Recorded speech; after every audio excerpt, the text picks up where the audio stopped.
all of this is coming from inside that circular feature. Used to bring up through these trade routes. Really, really nice. Potentially ancient Chinese. All it takes is one good find. That's right. So 1760 to 1820. Yeah. I think it's... The season 13 excavation began. Several things seemed normal to the average viewer, but looking back now...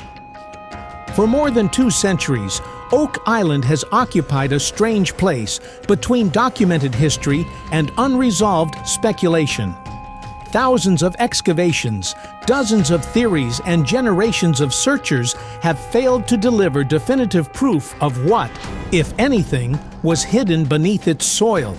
Yet each year the evidence grows harder to dismiss. And in 2025, a series of discoveries forced even the most cautious researchers to acknowledge that something organized, intentional, and technologically advanced was happening on the island long before its official discovery in 1795. The most consequential developments of the year centered on Lot 26, a section of the island that had previously received far less attention than the Money Pit. There, archaeologists returned to a stone well believed to be nearly 900 years old, one of the oldest man-made structures ever identified on Oak Island. Wells are not unusual in themselves. What made this one different was what the water inside it revealed. Earlier testing conducted by geoscientist Dr. Ian Spooner showed elevated trace levels of silver in the well's water. Not contamination, not runoff. Dissolved silver, present in concentrations that demanded explanation.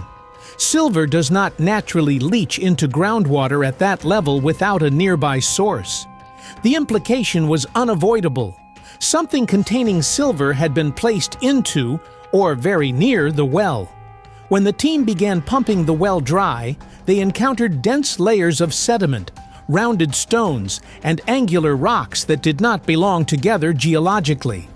The construction itself appeared deliberate, carefully shaped in its upper sections before abruptly transitioning to rougher fill. That transition suggested the well had been altered, reused, or sealed at some point in its history. As the muck was removed and set aside for drying, archaeologists sifted through it with meticulous care. It was there, among decaying organic matter and compacted sediment, that a small but critical iron object emerged. At first glance it resembled a nail, but closer inspection revealed it was something else entirely. The object was hand-wrought iron, heavy for its size, with a rounded, intentionally formed tip and a bent shaft. The corrosion pattern suggested age, not exposure. More telling was its sulfur content, an indicator of low-temperature furnaces used before modern industrial iron production. Initial assessments placed its manufacture somewhere in the early 1700s, possibly earlier. That alone was significant, but context mattered more. The object was found inside a well dated to the 11th century. That meant the well was already ancient by the time the iron artifact entered it. Someone had accessed, reused, or reopened the structure centuries after its construction and placed metal inside it intentionally. To confirm the artifact's origin, samples were sent to St. Mary's University for scanning electron microscope analysis. The results were decisive. The iron contained no manganese, a marker introduced in mass iron production after the mid-1800s.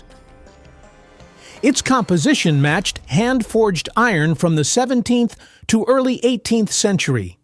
The possibility that it predated the 1795 discovery of the Money Pit was no longer speculative. It was measurable fact. That finding reframed the entire narrative of Oak Island. If people were working on Lot 26 in the 1600s or early 1700s, then activity on the island did not begin with curious teenagers digging a hole. It was already underway, systematically, and with purpose. At the same time, work continued in the Money Pit area, where the team installed their final massive caisson of the season, This shaft reached nearly 200 feet into the ground, penetrating a large natural cavity known as the solution channel. The cavity had collapsed under excavation pressure, pulling more than 100 tons of material downward. Exactly the kind of geological event that could conceal or redistribute buried objects over centuries. As spoils from the caisson were processed, another tool fragment surfaced, part of a small pick, consistent with tunneling rather than surface excavation. Blacksmithing analysis suggested a date as early as the mid-1600s. A second pick fragment found nearby matched its composition almost exactly. Two tools, same metallurgy, same age range, recovered from different depths. That coincidence was difficult to ignore. The discoveries raised a fundamental question. If early searchers had been digging shafts and tunnels centuries ago, what were they building? And why was so much effort spent concealing it? The answer may lie at Smith's Cove. For generations, Smith's Cove has been linked to one of Oak Island's most persistent legends, the flood tunnel system. Historical accounts describe stone box drains filled with coconut fiber, acting as filters that channeled seawater inland to flood the money pit when disturbed. For decades, coconut fiber was treated as a story element rather than evidence, until 2025. During excavation near Smith's Cove, workers uncovered thick clumps of fibrous material embedded deep underground. Laboratory testing confirmed what many had long suspected. The fibers were coconut husk, organic material native to tropical regions more than 1,500 miles away. There is no natural pathway for coconut fiber to reach Nova Scotia soil. Its presence meant transport. Its placement meant design. Coconut fiber is resistant to rot and highly effective as a filtration medium. Its discovery precisely where historical accounts placed it was more than corroboration. It was validation. The flood tunnel was not folklore, it was engineered. The confirmation that coconut fiber was present exactly where an artificial drainage system would require it fundamentally changed the probability landscape of the Oak Island mystery. If the flood system existed, then it was built by people with advanced knowledge of hydraulics, materials, and long-term concealment. And those people were there earlier than recorded history acknowledged. Attention then shifted northward, into the swamp. In an area long dismissed as naturally waterlogged terrain, excavators uncovered a stone pathway and a small vault-like structure built of carefully cut slate and brick. The structure did not resemble a cellar, a well, or any known agricultural feature. Its proportions suggested containment rather than storage.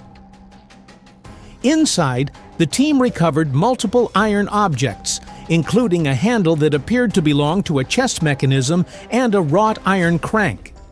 Metallurgical analysis dated these items to the late 1700s, predating documented ownership of the land by Anthony Graves, a 19th century landowner rumored to have discovered Spanish silver coins on the island. The implication was clear. The structure existed before Graves. He may have reused it, but he did not build it. Nearby, archaeologists working on Lot 5 uncovered a round stone feature containing mortar that matched soil samples taken from deep within the money pit. That connection suggested movement of material between distant parts of the island. Within that same feature, a small glass gemstone was discovered. Analysis revealed it was not a diamond, but high lead flint glass, an early form of simulated gemstone developed in France in the early 1700s. Such items were expensive, fashionable, and typically owned by individuals of wealth or authority. This was not the possession of a laborer. Each discovery alone raised questions. Together they formed a pattern.